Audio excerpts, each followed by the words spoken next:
Dear all, welcome back to Johar ma'am platform. हम paper start किए हैं ऑर्गेनाइजेशनल डेवलपमेंट। आज ऑर्गेनाइजेशनल डेवलपमेंट के बारे में हम समझेंगे और मुझे लगता है कि जब आप इस टॉपिक को पढ़ रहे हैं, इस पेपर को पढ़ रहे हैं, तो ये पेपर का मेन ऑब्जेक्टिव यही है, प्राइम मोटिव यही है कि फ्यूचर में, अभी जब आप स्टूडेंट हैं, फ्यूचर में जाकर किसी कंपनी के एम्प्लॉय बनेंगे तो ऑर्गेनाइजेशन में होने वाले जितने भी चेंज हैं आप उसमें रेजिस्ट कम करें और चेंज को एक्सेप्ट करें, एडेप्ट करें, एडॉप्ट करें। होता ऐसा है कि कई बार हमें ये बताया ही नहीं जाता है कि बदलाव कैसा है, क्यों आ रहा है, जिस कारण उस ऑर्गेनाइजेशन में काम करने वाले जितने भी एम्प्लॉय होते हैं वो बहुत ज़्यादा डर जाते हैं, घबरा जाते हैं कि हम इसके साथ कैसे कोप करेंगे, कैसे हम इसको एक्सेप्ट करेंगे। रेसिस्टेंस का रियल मीनिंग ही यही है कि विरोध करना। चेंज आ रहा है, no doubt, change inevitable factor है ऑर्गेनाइजेशन में। इंटरनल चेंजेस भी हो सकते हैं, एक्सटर्नल चेंजेस भी हो सकते हैं, पर उस बदलाव का असर हम पर कैसा होगा इसे ट्रेस करना आसान नहीं है। ऑर्गेनाइजेशनल डेवलपमेंट ऑर्गेनाइजेशन किस तरह इफ़ेक्टिव और एफिशिएंट होगा इसको भी बताता है। इतना ही नहीं, लर्निंग ऑर्गेनाइजेशन का कंसेप्ट भी इसी से जुड़ा है। क्यों आखिर ऑर्गेनाइजेशन में काम करने वाले एम्प्लॉय वर्कर को सीखने की ज़रूरत पड़ गई?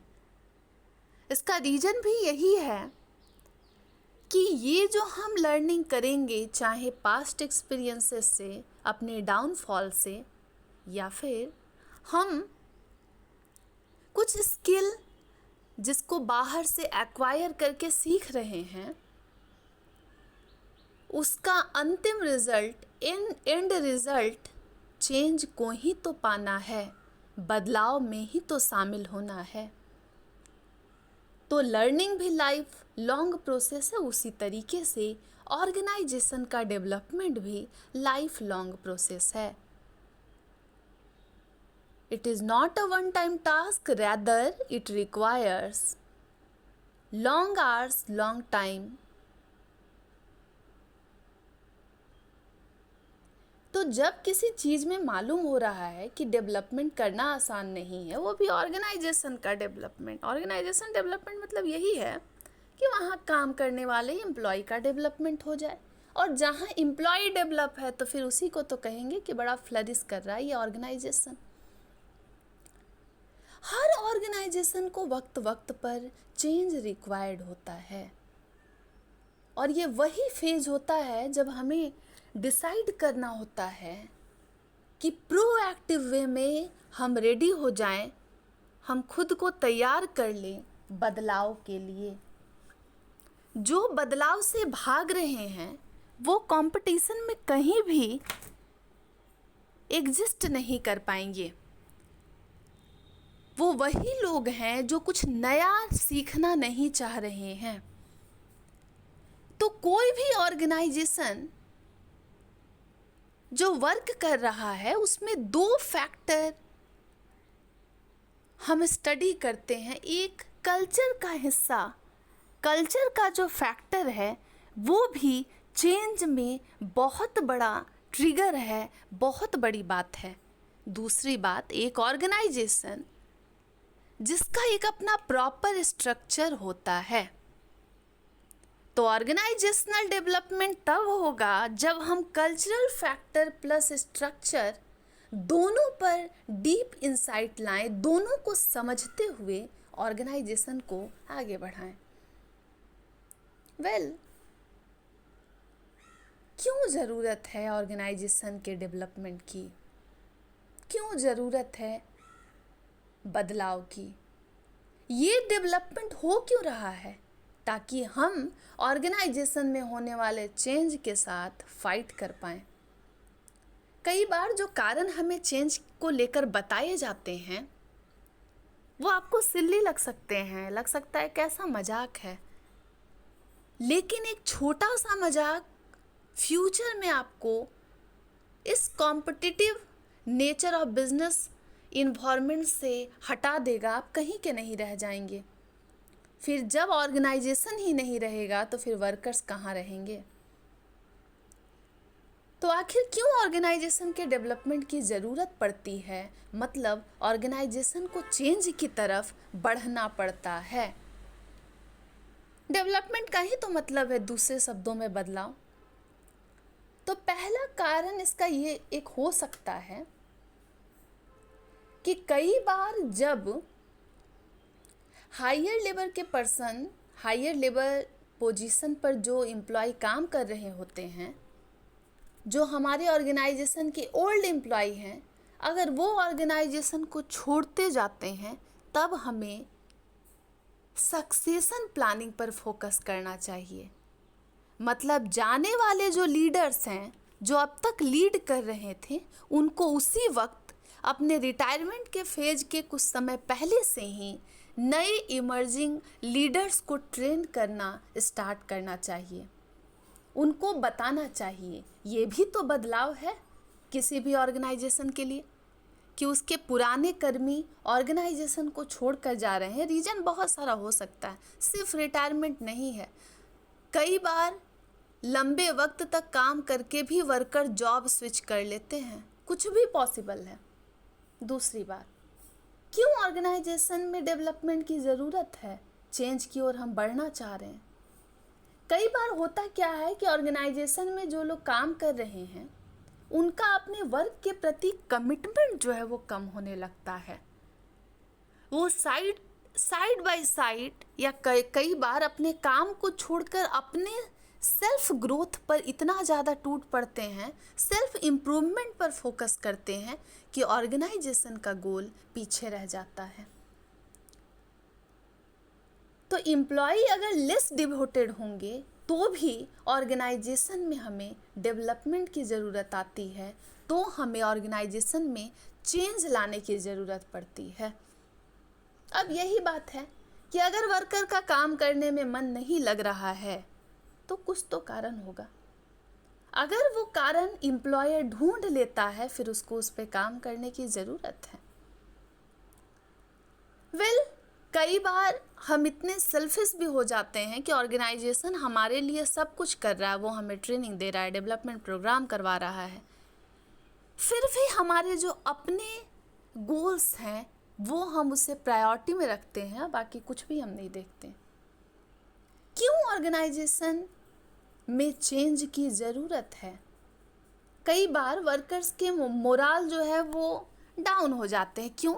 लगातार मान के चले 2 साल 3 साल से कंपनी अच्छा परफॉर्म नहीं कर रहा है, सेल्स का पोजीशन सही नहीं है, एनुअल रिपोर्ट जितने सर्वे आ रहे हैं, कस्टमर के फीडबैक आ रहे हैं वो सही नहीं है।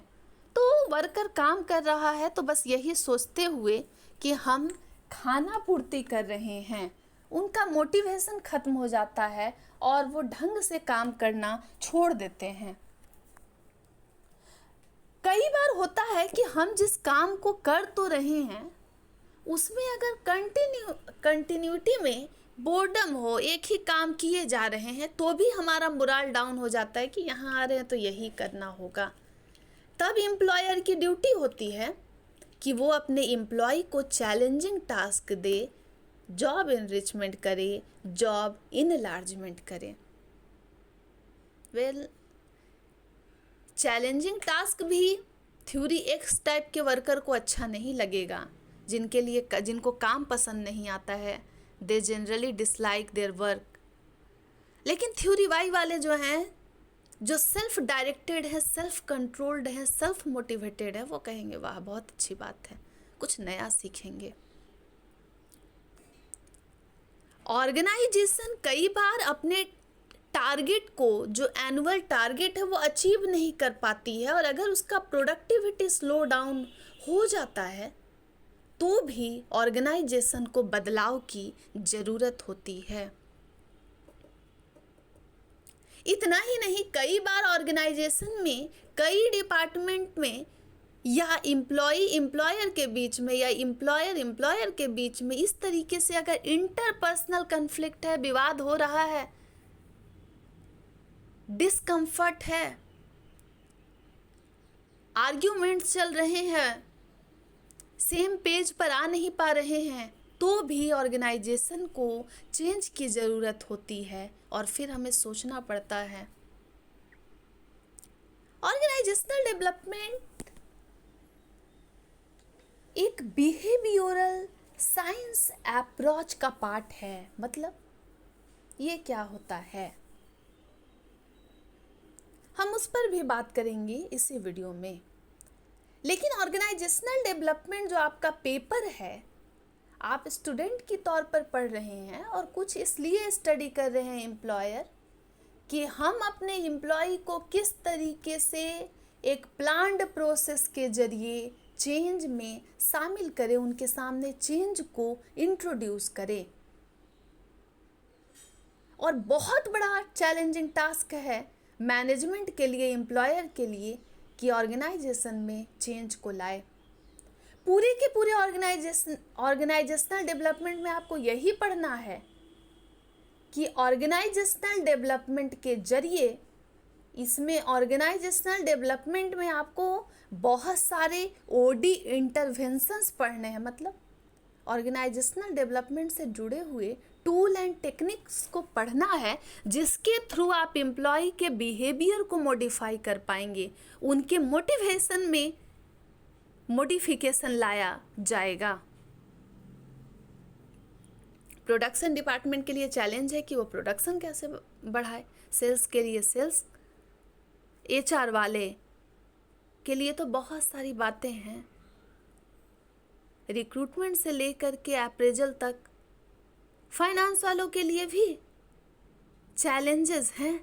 लेकिन ये वेरियस डिपार्टमेंट जो वर्क साथ में कर रहे हैं, उनका सर्वाइवल और ग्रोथ ऑर्गेनाइजेशन के मेंबर्स पर भी तो डिपेंड कर रहा है। किसी ऑर्गेनाइजेशन में काम करने वाले जो वर्कर हैं, अगर वो गोल को अचीव करना ही नहीं चाहेंगे तो फिर ऑर्गेनाइजेशन के लिए हार्ड होगा। अगर वो सिर्फ अपने ही नीड को फुलफिल करेंगे, ऑर्गेनाइजेशन को छोड़ देंगे, तो ऑर्गेनाइजेशनल गोल पीछे रह जाएगा। तो ऑर्गेनाइजेशन में प्लान्ड चेंज को इंट्रोड्यूस हम ओडी के जरिए करते हैं। कल्चर का भी रोल है। कल्चर होता क्या है? आउटकम ऑफ सोशल इंटरेक्शन, या culture is a way of life, हमारे जीने का ढंग है। हम सभी तो कंफर्ट जोन में ही रहना चाहते हैं, कोई नहीं चाहता कि उसका कंफर्ट जोन ब्रेक हो। तो एक ऑर्गेनाइजेशन में लंबे समय तक काम करने वाला एक वर्कर जो किसी खास चीज़ में ट्रेंड है, वो क्यों नया सीखना चाहेगा? वो चाहेगा उसी के साथ उसकी ज़िंदगी कट जाए। तब एम्प्लॉयर की, मैनेजमेंट की ड्यूटी होती है कि उसको बताए कि ये आपकी इच्छा तो दूसरी बात है, आप खुद को मोटिवेटेड करें, समय की मांग है, इंडस्ट्री की रिक्वायरमेंट है। अब कुछ वर्कर ऐसे हैं कि इंडस्ट्री के रिक्वायरमेंट से हमको क्या, हमको तो सैलरी मिल रहा है, तो उनको मालूम ही नहीं है कि जब वो मार्केट में एग्जिस्ट ही नहीं कर पाएंगे तो कैसे उनको कुछ भी फ़ायदा मिल पाएगा। वैसे change management, change model 3 stage model Kurt Lewin ने बताया। इसीलिए कहा जाता है क्योंकि पूरा का पूरा ऑर्गेनाइजेशनल डेवलपमेंट के हार्ट में, सोल में चेंज का प्रोसेस है। चेंज मैनेजमेंट की हम बात कर रहे हैं तो कर्ट लेविन को फादर ऑफ ऑर्गेनाइजेशनल डेवलपमेंट भी कहते हैं, लेकिन उन्होंने इस शब्द को लाया नहीं था। रिचर्ड बेकहर्ट जो हैं, उन्होंने 1950s के दशक में इस शब्द को इंट्रोड्यूस किया, इस टॉपिक को, इस नाम को सबके सामने लाया।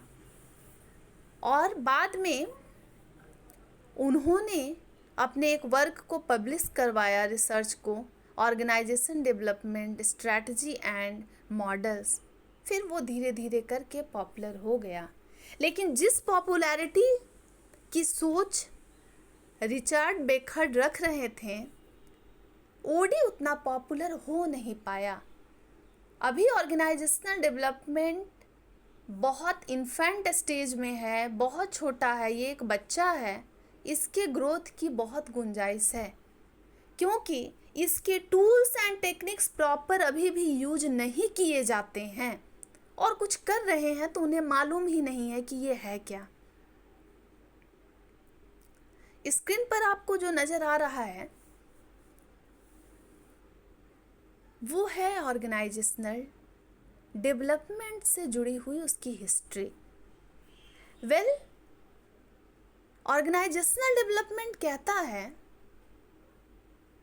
उनका कंसर्न होता है, ये एक स्ट्रैटेजी है जिसका कंसर्न है कि हम प्रॉब्लम को देखकर भागे नहीं, हम सब के भीतर एक प्रॉब्लम सॉल्विंग अप्रोच होना चाहिए। हमें रिएक्टिव नहीं बनना है, हमें प्रोएक्टिवली चेंज में पार्टिसिपेट करना है। ऑर्गेनाइजेशनल डेवलपमेंट कहता है कि वर्कर्स को ये नहीं सोचना है कि आपके सारी चीज बदलने वाले हैं, उनको ये सोचना है कि ये बदलाव आपके ग्रोथ के लिए है। और ये एहसास कराते कराते बहुत वक्त निकल जाता है। तो जो आप ऑर्गेनाइजेशनल डेवलपमेंट पढ़ रहे हैं, ये एक ब्रॉडर कंसेप्ट है। इसका एक पार्ट है मैनेजमेंट डेवलपमेंट, ट्रेनिंग, और दूसरी साइड में ये पूरे के पूरे होल ऑर्गेनाइजेशन को कवर करता है। ऐसा नहीं है कि ओडी आपका एक पेपर है तो आप कह सकते हैं कि ये अलग से डिसिप्लिन बनकर बहुत ज़्यादा इंडिपेंडेंट हो चुका है। ओडी एक सेपरेट डिसिप्लिन अब तक नहीं बन पाया है, क्योंकि ये हमारे सामने अभी नया नया है, और इसके जितने भी कंसेप्ट आप पढ़ रहे हैं, इन सभी को हमने बहुत सारे सब्जेक्ट से बोरो किया है, जिसमें साइकोलॉजी, सोशियोलॉजी, एंथ्रोपोलॉजी इम्पॉर्टेंट हैं। ऑर्गेनाइजेशनल डेवलपमेंट कह रहा है कि चलो हम नया हैं, तो अब हम पर रिसर्च किया जाए। अब तक जो मैं थ्योरी, जो कुछ बातें कह रहा हूँ, जो मैं चेंज को प्लान्ड वे में सभी एम्प्लॉय के सामने इंट्रोड्यूस करना चाह रहा हूँ, आप लोग मुझ पे रिसर्च करते रहें। मुझे भी बड़ा बनना है, लेकिन एक डिसिप्लिन जो लगभग 90s 50s 60s में हमारे सामने आया है, वो अभी अपने शुरुआती स्टेज में है। अभी उसको बहुत ग्रो करना बाकी है। अगर ये ग्रोथ हो गया होता तो हम ओडी को सेपरेट डिसिप्लिन बोल देते, लेकिन अभी ये सूडो नेचर का है, मतलब ना ये पूरी तरीके से एक पेपर में कन्वर्ट हो पाया, डिसिप्लिन बन पाया है, बल्कि इसको ग्रोथ करने में अभी वक्त लगेगा। ऑर्गेनाइजेशनल डेवलपमेंट की कोशिश है, उसका कंसर्न है कि वो ऑर्गेनाइजेशन के क्लाइमेट और कल्चर को बदल दे। जिस वर्किंग कंडीशन में हम पहले काम कर रहे हैं, अब एम्प्लॉय के बिहेवियर में चेंज की ज़रूरत है, और ये ज़रूरत पूरी कर रहा है बिहेवियरल साइंस टेक्निक। मतलब साइकोलॉजी के थ्योरी कंसेप्ट मॉडल, सोशियोलॉजी के कंसेप्ट थ्योरी मॉडल, एंथ्रोपोलॉजी और भी अलग अलग डिसिप्लिन के सहारे, कॉमर्स के जरिए, मैनेजमेंट के जरिए, इकोनॉमिक्स के जरिए हम एम्प्लॉई के बिहेवियर को मॉडिफाई कर रहे हैं। बिहेवियरल साइंस अप्रोच बात करता है कम्युनिकेशन का। वर्कर तक अगर चेंज पहुंचाना है, बदलाव करना है, तो पहले उन सभी को बताया जाए। इतना ही नहीं है कि सिर्फ एम्प्लॉय डरे हुए, एम्प्लॉयर भी डरे हुए हैं बदलाव से, उनको भी तो सीखना होगा। ऑर्गेनाइजेशनल डेवलपमेंट एक इन डेप्थ स्टडी के लिए है, और इस इन डेप्थ स्टडी में आपको पता चलेगा कि ये होल ऑर्गेनाइजेशन को कंसीडर करता है। ये किसी पार्ट पर स्टडी नहीं हो रहा है।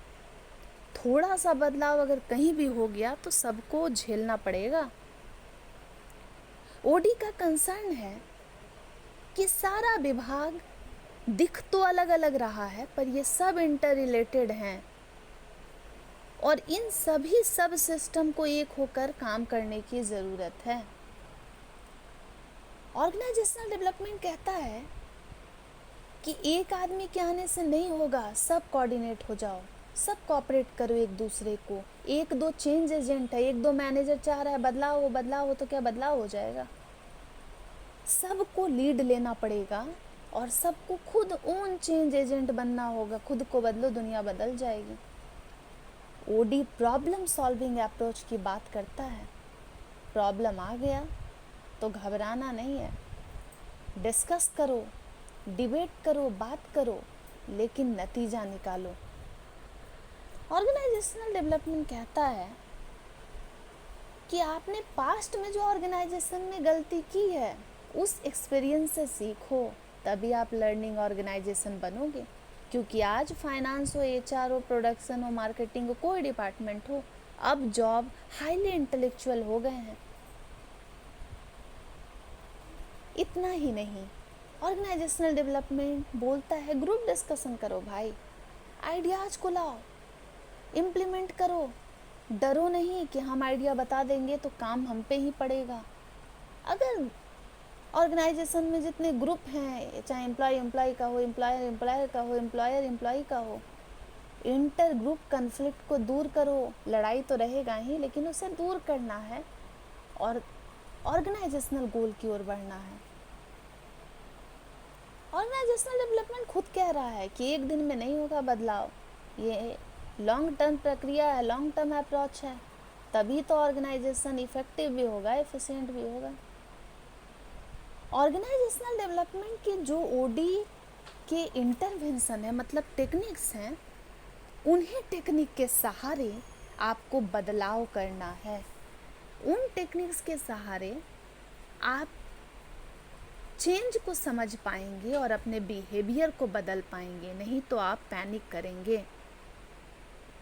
ऑर्गेनाइजेशन में एक ओपननेस हो, बातचीत खुलकर हो पाए, कमिटमेंट हो, डायरेक्शन हो, खुद पे कंट्रोल हो। Theory x people generally change को रेसिस्ट करते हैं, उनको डर लगता है। ये टास्क है मैनेजमेंट के लिए, एम्प्लॉयर के लिए, कि उनको समझाया जाए कि बदलाव जो है ज़रूरी है। कुछ दिन तक दिक्कत लगेगा, लेकिन बाद में आपको आदत हो जाएगी, हम लोग सपोर्ट करेंगे। और जब तक आपके अंदर सपोर्टिव नेचर नहीं आएगा, एम्प्लॉय बदलेगा नहीं खुद को। यहाँ बदलाव सेल्फ डेवलपमेंट की भी है, यहाँ बदलाव न्यू टेक्नोलॉजी के इंट्रोडक्शन से भी है। न्यू सॉफ्टवेयर को सीखना हो, नई स्किल को एक्वायर करना हो, आज भी सरकारी विभागों में, ट्रेडिशनल ऑर्गेनाइजेशन में लोग नहीं चाहते हैं सीखना। उनको लगता है कि अगर हम सीख जाएंगे जल्दी से तो हमको काम दे दिया जाएगा। ऑर्गेनाइजेशनल डेवलपमेंट के फाउंडिंग फादर कर्ट लिविन रहे, लेकिन वो नहीं रहे जब दुनिया में। उन्होंने चेंज के बहुत सारे मॉडल भी बताए। लगातार उन्होंने ऑर्गेनाइजेशनल डेवलपमेंट से जुड़े रिसर्च भी किए, लेकिन इस कोलैबोरेटिव एफर्ट के बाद भी आप देख सकते हैं रिचर्ड बैकहर्ट जो है, उन्होंने क्वाइन किया 1950 के दशक में लगभग ऑर्गेनाइजेशनल डेवलपमेंट। और कुछ नाम जो इससे जुड़े रहे हैं, तो बिहेवियरल साइंस के जितने थ्योरिस्ट रहे हैं उसमें डगलस मैकग्रेगर को ऑर्गेनाइजेशनल डेवलपमेंट से जोड़ा जाता है, क्योंकि उन्होंने बताया कि किसी भी ऑर्गेनाइजेशन में वर्कर दो हिस्से में बटे रहते हैं। मैं नहीं बांट रहा हूँ, जो काम को डिसलाइक करते हैं, जिनके साथ आपको अथॉरिटेटिव होके बात को मनवाना होगा, वो है थ्योरी एक्स वाले। और कुछ हैं जो सेल्फ मोटिवेटेड हैं, उनसे काम करवाइए अच्छे से, वो करेंगे भी खुश मन से। तो ऐसे ऐसे टास्क जनरेट कीजिए कि जो थ्योरी एक्स वाले पीपल चेंज से भाग रहे हैं, जो जम गए हैं, उनको चेंज के प्रोसेस में लाना है, उनको मोटिवेट करना चैलेंजेज है। ऑर्गेनाइजेशनल डेवलपमेंट तभी ऑर्गेनाइजेशन का डेवलपमेंट हो पाएगा जब ओडी इंटरवेंशन के जरिए, मतलब कुछ टूल टेक्निक है जैसे कि टी ट्रेनिंग, उसी को लैब ट्रेनिंग कहते हैं या सेंसिटिविटी ट्रेनिंग कहते हैं, एमबीओ के जरिए, सर्वे फीडबैक के द्वारा, मैनेजरियल ग्रिड के द्वारा, प्रोसेस कंसल्टेशन के द्वारा, गोल सेटिंग के जरिए, प्लानिंग के जरिए आप लोगों के व्यवहार को मॉडिफाई करते हैं, टीम बिल्डिंग के जरिए। इन सब के सहारे से हम चेंज को समझेंगे और हर इंडिविजुअल, हर एम्प्लॉय के बिहेवियर को मॉडिफाई करेंगे।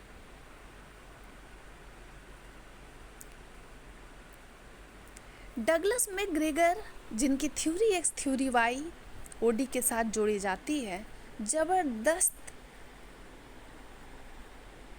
थ्योरी मुझे लगती है। और आप इस थ्योरी को जब पढ़ेंगे, समर्थन तो नहीं लेकिन एक सहानुभूति जनरेट होगी, लगेगा कि यार अपनी बात कर रहा है। कुछ होते हैं कामचोर थ्योरी एक्स वाले, लेकिन कुछ हैं जिनको मारना पीटना नहीं है, वो पार्टिसिपेटिव मैनेजमेंट स्टाइल पर चलते हैं, सबका साथ सबका विकास। अब जो आपको हैंड रिटन नोट्स दिख रहा है, एग्ज़ाम में पूछा जाएगा व्हाट इज़ ऑर्गेनाइजेशनल डेवलपमेंट, और बातों बातों में मैंने जो चीज़ भी कहा है वो सब उसका कैरेक्टरिस्टिक है। तो ये डेफिनेशन कॉम्पिटिटिव एग्ज़ाम में सेम टू सेम उतार दिया जाएगा और आपको बताना होगा कि ये HRD है या OD है या क्या है। ऑर्गेनाइजेशनल डेवलपमेंट का डेफिनेशन है अ कलेक्शन ऑफ प्लान्ड चेंज, मतलब प्रोएक्टिव तरीके से कम्युनिकेट करना है एम्प्लॉयर को एम्प्लॉय के साथ। तो जितने भी प्लानिंग हम करते हैं, dear all, a collection of planned change interventions मतलब OD के टेक्निक्स, जिसमें survey feedback, T training, MBO, managerial grid, process consultation etcetera आते हैं, उनके जरिए, उसके सहारे हमें ऑर्गेनाइजेशन में डेमोक्रेटिक वैल्यू को लाना है, जिसमें हम ह्यूमन व्यू को समझ पाएँ, ह्यूमन डायमेंशन ऑफ वर्क, कि इंसान मशीन नहीं है, सिर्फ काम नहीं करेगा। ये जो ऑर्गेनाइजेशनल डेवलपमेंट आप पढ़ रहे हैं वो डेवलपिंग स्टेज में है, ये अभी भी इवॉल्व हो रहा है, लेकिन कुछ ही टूल्स एंड टेक्निक्स के जरिए इसे मेन स्ट्रीम में आने के लिए, सब्जेक्ट बनने के लिए, डिसिप्लिन बनने के लिए बहुत सारे रास्ते में हर्डल आ रहे हैं। अब ऑर्गेनाइजेशनल डेवलपमेंट जब मेन डिसिप्लिन नहीं है, वो विषय के तौर पे, डिसिप्लिन के तौर पे आगे बढ़ रहा है, डेवलप कर रहा है, कुछ ही टूल्स टेक्निक्स उसके हाथ में है, तो उसका पहला काम है बिहेवियर मॉडिफिकेशन। एम्प्लॉय के व्यवहार को कुछ OD इंटरवेंशन के जरिए, कुछ टेक्निक्स के जरिए, इंटरवेंशंस मीन्स टेक्निक्स, उनके जरिए एम्प्लॉय के बिहेवियर को मॉडिफाई करना। ऑर्गेनाइजेशनल डेवलपमेंट बात करता है क्वालिटी ऑफ वर्क लाइफ की, एम्प्लॉय के वेलबींग की। एक एम्प्लॉय जो चाहता है कि उसका पर्सनल और प्रोफेशनल लाइफ बैलेंस्ड रहे, उसको इम्प्रूव करना चाह रहा है कि वो जिस जगह पर काम करे वहाँ डेमोक्रेटिक स्टाइल हो, हम भी पार्टिसिपेट कर पाएँ, हमारी भी कोई सुने। तो ऑर्गेनाइजेशनल डेवलपमेंट जो अभी नया डिसिप्लिन है, बन ही रहा है, उसका काम ही है कि change behaviour of employees through applied behavioural science techniques. और वो क्या टेक्निक्स है? T training, survey feedback, MBO, managerial grid and so on. तो organisational development is a systematic process of improving effectiveness of individual and organization by applying theory and practice of behavioral science। अभी घबराना नहीं है। ये behavioral science का क्या मतलब है, ये बना कैसे? तो जो ऑर्गेनाइजेशन डेवलपमेंट आप पढ़ रहे हैं ये सेपरेट डिसिप्लिन तो नहीं है फ़िलहाल, क्योंकि ये नया नया हमारे सामने आया है, लेकिन इसने कुछ विषयों से उधारी लेके रखा है, कुछ डिसिप्लिन की मदद ली है ताकि ये भी स्टैंड कर पाए, जिसमें साइकोलॉजी, सोशियोलॉजी, एंथ्रोपोलॉजी खुद आकर बोलते आए हैं ठीक है अभी तुम छोटे हो, मांग रहे हो तो उधारी दे देते हैं। एक वक्त ऐसा आएगा कि जिस तरीके से आप HRM पढ़ रहे हैं, एक ज़माने में पर्सनल मैनेजमेंट था, उसी तरीके से ऑर्गेनाइजेशनल डेवलपमेंट में करियर भी बनेंगे। अभी के समय के लिए ये बहुत एडवांस लग रहा है क्योंकि इसमें करियर के प्रॉस्पेक्ट हैं, प्रॉस्पेक्टिव है। धीरे धीरे करके जब लोग इसके बारे में समझेंगे, ये जो ऑर्गेनाइजेशनल डेवलपमेंट है इसका कंसर्न है कि ऑर्गेनाइजेशन के क्लाइमेट और कल्चर को बदल दे। तो ऑर्गेनाइजेशन के सस्टेनेबिलिटी के लिए लॉन्ग रन में ऑर्गेनाइजेशन काम कैसे करे ये भी बात बताता है ऑर्गेनाइजेशनल डेवलपमेंट। जिस तरीके से हम HR मैनेजर्स कह रहे हैं उसी तरीके से एक वक्त आएगा आपको हर ऑर्गेनाइजेशन में ऐसे रिसोर्स पर्सन मिल जाएंगे, OD का सेपरेट डिपार्टमेंट मिल जाएगा और वो रिसोर्स पर्सन अपनी ज्ञान के जरिए, अपने एजुकेशनल स्ट्रैटेजी के जरिए OD के टूल्स एंड टेक्निक को सभी तक पहुंचाएंगे। और उस डिपार्टमेंट का, OD डिपार्टमेंट का काम ही यही होगा कि चेंज को किस तरीके से ब्रिंग किया जाए ताकि वर्कर्स कम रेसिस्ट करें, एम्प्लॉय कम रेसिस्ट करें। चेंज को स्मूथली ब्रिंग करना उनका यही काम होगा कि अपने एजुकेशनल स्ट्रैटेजी के थ्रू, सेमिनार्स के थ्रू, वेबिनार्स के थ्रू वर्कर्स को ये बताया जाए कि चेंज अब ज़रूरी है। ये वही रिसोर्स पर्सन होंगे, स्पेशली उनको रिसोर्स पर्सन ही कहा जाता है, जो आपको बताते हैं कि आपको कैसे काम करना है। अगर कुछ नया बात आ रहा है ऑर्गेनाइजेशन में, कुछ भी बदलाव हो रहा है, वो पहले पर्सन होंगे, चेंज एजेंट बनकर आगे आएंगे। वो बदलने के लिए ही आते हैं, वो आपके माइंड को पॉजिटिवली इन्फ्लुएंस करेंगे ताकि आप चेंज के लिए रेडी हो जाएं। तो ये जो रेडीनेस मिसिंग है इसी की बात करता है OD कि सब तैयार हो। Organisational development workers participation in management की बात करता है। जितना ज़्यादा मेंबर्स अपने ऑर्गेनाइजेशन में इन्वॉल्व रहेंगे, डिसीजन मेकिंग तो खैर टॉप हैंड में रहता है, उनके पास पावर का कंसंट्रेशन रहता है, लेकिन वर्कर्स के आइडियाज़ को भी लेना, सुनना, इसकी बात करता है OD। इतना ही नहीं, प्रॉब्लम सॉल्विंग जो है इसका हॉलमार्क है, USP है। प्रॉब्लम सॉल्विंग अप्रोच होना चाहिए हर एम्प्लॉय में। प्रॉब्लम तो आ गया, पैनिक तो सब कर लेंगे, सिकंदर वही है जिसके अंदर प्रॉब्लम सॉल्विंग अप्रोच रहे। तो OD की स्ट्रैटेजी जो है, OD इंटरवेंशन तभी काम करेगा, ट्रेनिंग तभी काम करेगा, MBO तभी वर्क करेगा, सर्वे फीडबैक तभी वर्क करेगा जब वर्कर्स रेडी हों, खुद को डिवोटेड करे, वो सबका एक दूसरे पे भरोसा हो, टीम रेडी हो जाए, तभी तो हो पाएगा।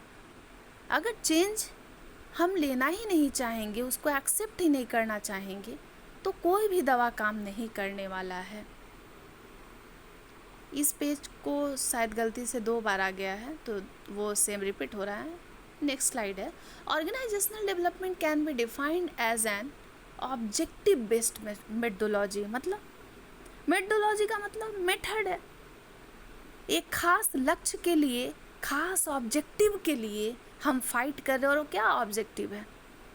ऑर्गेनाइजेशन लर्निंग ऑर्गेनाइजेशन बन जाए, सीखने वाली ऑर्गेनाइजेशन बन जाए। वर्कर ठीक है, काम कर रहे हैं, लेकिन चेंज को मैनेज कर पाए वर्कर। चेंज एजेंट बन जाए सब कोई, सब चाहे कि बदलाव हो। बदलाव से ही विकास संभव है। ये जो ऑर्गेनाइजेशन का डेवलपमेंट है, तभी हम अचीव भी कर पाएंगे जब हम जिस ऑर्गेनाइजेशन में काम कर रहे हैं वहाँ का एटमॉस्फेयर सपोर्टिव हो। ये वही बात है कि एक लड़की की मैरिज हुई, वो नए घर में आई, और अगर उसका ससुराल का एटमॉस्फेयर सूटेबल ना रहे तो वो वहाँ रह नहीं पाएगी। जब नई मशीनरी आएगी, नई टेक्नोलॉजिकल एडवांसमेंट नज़र आएंगे, आपका वर्किंग कंडीशन, आपका ऑर्गेनाइजेशनल चेंजेस, किसी का ट्रांसफ़र, किसी का प्रमोशन, अगर हम ये सब झेल नहीं पा रहे हैं, तब हमारे लिए चेंज चुनौती बन जाएगी। चेंज, चेंज एंड चेंज, यही बज़ वर्ड ऑर्गेनाइजेशनल डेवलपमेंट का है। बदलो बदलो बदलो, खुद को बदलो, और इतना खुद को बदल लो, मॉडिफिकेशन हो जाए आपके बिहेवियर में कि किसी का आना, किसी का जाना आपको परेशान ना करे, आप रिएक्टिव ना हो जाएं। नहीं तो अगर चेंज प्लान्ड नहीं हुआ, रिएक्टिव अप्रोच रहा, अचानक से सब कुछ बदल गया, तो उस ऑर्गेनाइजेशन में स्ट्राइक, लॉकआउट, आवाज़ दो हम एक हैं, ऐसे ऐसे नारे लगने लगते हैं, हल्ला बोल हो जाता है। हम बात कर रहे हैं ऑर्गेनाइजेशनल डेवलपमेंट जो है वो बिहेवियरल साइंस अप्रोच है। मतलब ये behavioural science approach multi disciplinary है। मतलब एक नहीं, एक जगह से कंटेंट नहीं लिए हैं, बहुत लोगों के प्रयास से ये बन पाया है। तो ऑर्गेनाइजेशनल डेवलपमेंट जो है ये बिहेवियरल साइंस अप्रोच है। Psychology, sociology, anthropology, polity, economics, commerce, business, management से हमने कंटेंट को उठाया है, टेक्निक्स को लिया है, और उन सभी के सहायता से जो बड़े डिसिप्लिन है उसी से उधार लेकर चंदा करके ऑर्गेनाइजेशनल डेवलपमेंट अभी भी आगे बढ़ रहा है। ह्यूमन बिहेवियर, आपको मालूम है कि मैन सोशल एनिमल है। उसका व्यवहार जैसे जैसे उसके साथ बदलाव होंगे बदलता जाएगा। इसके साथ कोप करने के लिए ओडी की ज़रूरत है। We are the product of our habits, आपने ये सुना होगा। हम सभी अपनी आदतों से ही बने हुए हैं। कंफर्ट जोन की आदत है, अगर कोई कंफर्ट जोन से निकालेगा तो फिर हम उससे निकालेंगे, हम उसी से झगड़ेंगे। तो ऑर्गेनाइजेशनल डेवलपमेंट बदलाव को आप आसानी से कैसे अपना लेते हैं उसकी बात करता है। ये आपके पूरे पर्सनालिटी को शेप करेगा और पॉजिटिवली इन्फ्लुएंस करेगा। ये जो हैंड रिटेन आपको नज़र आ रहे हैं, बड़े अच्छे डेफिनेशन है। कॉम्पिटिटिव एग्ज़ाम में डायरेक्ट इसी को पूछ दिया जाता है। ऑर्गेनाइजेशनल डेवलपमेंट एक कॉम्प्लेक्स एजुकेशनल स्ट्रैटेजी है जिसको क्यों बनाया गया, क्यों ये आज हमारे सामने है। कहीं ना कहीं कुछ बीमारियों का इलाज HRD से नहीं हो पा रहा था। सिर्फ ट्रेनिंग डेवलपमेंट से हम चेंज को अडेप्ट नहीं कर पा रहे थे। आपको HRD भी पढ़ना है, ह्यूमन रिसोर्स डेवलपमेंट। सारे बीमारियों का इलाज अकेला HRD नहीं कर पा रहा था। तब नया डिसिप्लिन हमारे सामने आ गया, नया नया पेपर आ गया, ऑर्गेनाइजेशनल डेवलपमेंट। कुछ बीमारियों का इलाज यही करेगा। चेंज जैसे बड़े प्रोसेस से कैसे हम खुद को ढाल पाएंगे, कैसे उसमें शामिल कर पाएंगे, ये बताता है ओडी। ये प्लान्ड टेक्निक की बात करता, बोलता है तरीका देख लो, है टेक्निक हमारे पास, है भाई हथियार। अब युद्ध अगर होगा ना, तो जब हाथ में हथियार है तो डरने की बात नहीं है। हमारे पास है टी ट्रेनिंग, MBO है, मैनेजरियल ग्रिड है, बहुत सारी टूल टेक्निक है, उसके सहारे लड़ेंगे। ये भी इन्हीं टूल्स एंड टेक्निक्स के ज़रिए हमको आगे बढ़ना है और हम आगे बढ़ेंगे।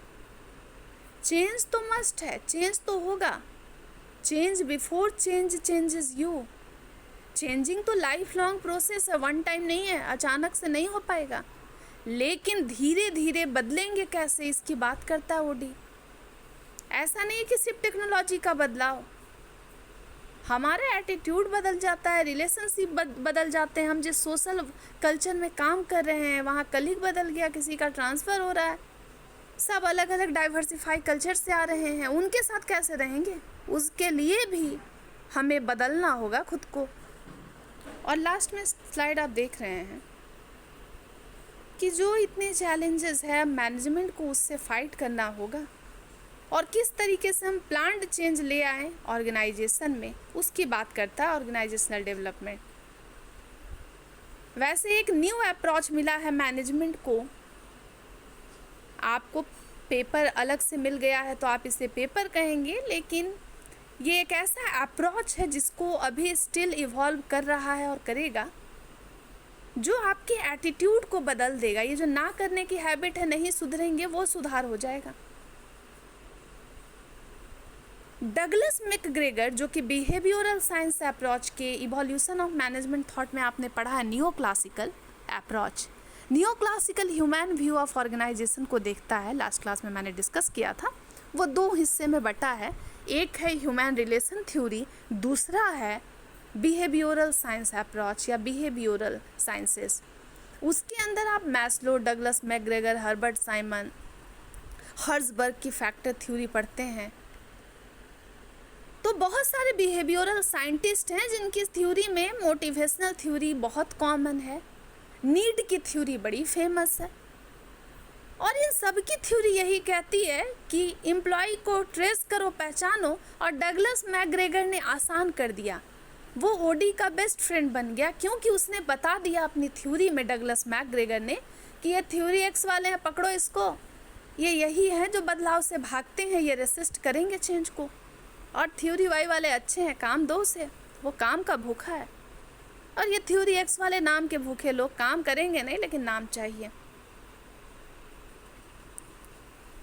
डगलस मैकग्रेगर जो हैं 1906 में बॉर्न हुए थे, उन्होंने बहुत सारी थ्योरी तो दी, लेकिन थ्योरी एक्स थ्योरी वाई बहुत पॉपुलर उनकी मैनेजमेंट की थ्योरी रही, जो बताता है कि किसी ऑर्गेनाइजेशन में उन्होंने एज्यूम किया कि दो ग्रुप वर्क करता है, एक थ्योरी एक्स वाले हैं जिनको दूर से समझ जाएंगे, वो काम को पसंद नहीं करते हैं, बैठे रहते हैं, उनको आपको डांट डपट के करवाना होगा काम, और एक थ्योरी वाई हैं जो काम खुशी खुशी करते हैं और इन्जॉय करते हैं, खुद पार्टिसिपेशन में आगे आ जाते हैं। 1962 में वो एक कंपनी में काम कर रहे थे, यूनियन कार्बाइड कॉरपोरेशन में, और काम करना भी तो उनका काम बड़ा अच्छा था, रिसोर्स पर्सन थे। रिसोर्स पर्सन वैसे महान लोग बनते हैं, इंटेलेक्चुअल पीपल, जो ऑर्गेनाइजेशन में कोई बड़ा चेंज होता है उससे आपको डट कर आप कैसे सामना करेंगे वो बताते हैं, मार्केट में हो रहे चेंज को बताते हैं। और पहली बार 1962 में ही लगभग पता भी चलता है कि कुछ ओडी डिपार्टमेंट जैसा भी बनाया गया है ऑर्गेनाइजेशन में, जहां डगलस मैकग्रेगर रिसोर्स पर्सन की भूमिका में थे। वो बता रहे थे कि ओडी डिपार्टमेंट जो है जिस तरीके से एचआरडी वर्क कर रहा है, ट्रेनिंग डेवलपमेंट कर रहा है, हम लोग भी हैं, अभी थोड़े से छोटे ही हैं लेकिन हम लोग भी हैं, और हम लोग अपने टूल टेक्निक के जरिए, टी ट्रेनिंग के जरिए, सर्वे फीडबैक के जरिए, मैनेजरियल ग्रिड के जरिए ये पता करेंगे, ये आप लोगों के सामने बताएंगे कि चेंज जो कॉम्प्लेक्स नेचर का होता है उसको प्लान्ड चेंज में बदल दो।